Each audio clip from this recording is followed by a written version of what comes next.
মালিক জিজ্ঞাসা করে প্রতিদিন, বান্দা কি কারণে আমাকে ছেড়ে দিলা? হ্যাঁ,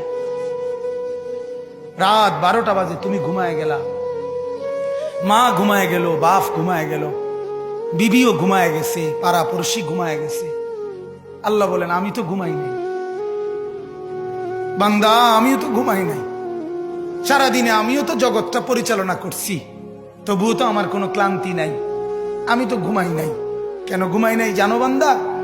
রাতের 2টা বাজে যদি তোমার পেশাব করতে হয়, রাতের 3টা বাজে যদি তোমার দরজা খুলতে হয়, তখন যদি তোমাকে উঠতে হয়, আর আমি যদি ঘুমায় যাই বান্দা, তোমারে চোখ মেলে দিবে কে?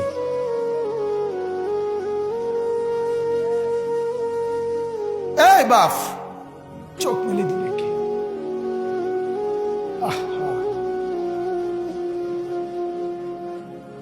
আল্লাহ আমাদেরকে মাফ করে। কোরআনুল কারীমের মধ্যে আল্লাহ তাআলা বলছে, ওয়া হুয়াল্লাযী ইয়াতাওয়াফফাকুম বিল-লাইল। কোরআনে আল্লাহ বলে, বান্দা শোনো, প্রত্যেকটা মানুষকে রাত গভীরে যে ঘুম আমি দেই, সেটা ঘুম না, আমি ওয়াফাত দেই, আমি মূলত মৃত্যু দিয়ে দেই। আবার আমি দয়া করে একটা নির্দিষ্ট সময় পরে চূড়ান্ত মৃত্যু দেব বলে আমি আবার সেই হায়াত সকালবেলা যখন জাগতে শুরু হয় তখন আমি ফিরে দেয় আল্লাহ। এমনও মানুষ আছে পৃথিবীতে, রাত্রিবেলা ঘুমাইছিল ভালো মানুষ, সকালবেলা আর জাগে নাই। আমার একজন দূরসম্পর্কীয় চাচা আছে, প্রফেসর ছিলেন, ভালো মানুষ ছিলেন, রাত্রিবেলা জলজ্জান্ত মানুষ ঘুমাইছে, সকালবেলা আর দরজা খুলে দেখছে ওই মানুষটা জীবিত ছিল না, মারা গেছে। হতে পারে না? হতে পারে কিনা বলেন না? তাইলে বছরের পর বছর, মাসের পর মাস, এই বাপ, বাহিরের কারো চিন্তা করে বাদ দেন। আপনারা যারা বসছেন, আপনাকে বলছি, আপনি কষ্ট করে বসছেন, রাতের 12টা বাজে, রাতের 12টা বাজে, এত কষ্ট করে বসছেন, বিনিময়ে একটু ভাবেন, একটু ভাবেন, অনুরোধ আমার, একটু ভাবেন।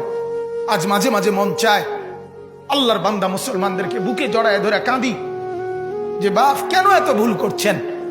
আল্লাহকে কেন এত নারাজ করছেন? যার বিবি বেপর্দা, আপনি আল্লাহকে কত পরিমাণ নারাজ করাচ্ছেন। যার স্ত্রী, যার মেয়ে বেপর্দা, আপনি আল্লাহকে কি পরিমাণ নারাজ করছেন বলেন? এক কুকুর মরলে, লাশ ফেলে রাখলে যেই দুর্গন্ধ ছড়ায়, সেই দুর্গন্ধে অল্প কিছু মানুষের কষ্ট হয় কিছুক্ষণ, কিন্তু এক নারী বেপর্দা হাঁটলে যে যুবকগুলোর চরিত্র নষ্ট হয়, সেই নারী এক মরা লাশওয়ালা কুত্তার চাইতেও বেশি দুর্গন্ধ ছড়ায়। কুকুরের দুর্গন্ধ এত বেশি ছড়ায় না, বেপর্দা নারীর দুর্গন্ধ যে পরিমাণ ছড়ায়। সে তো শত শত যুবক তার চরিত্র শেষ করে দিছে।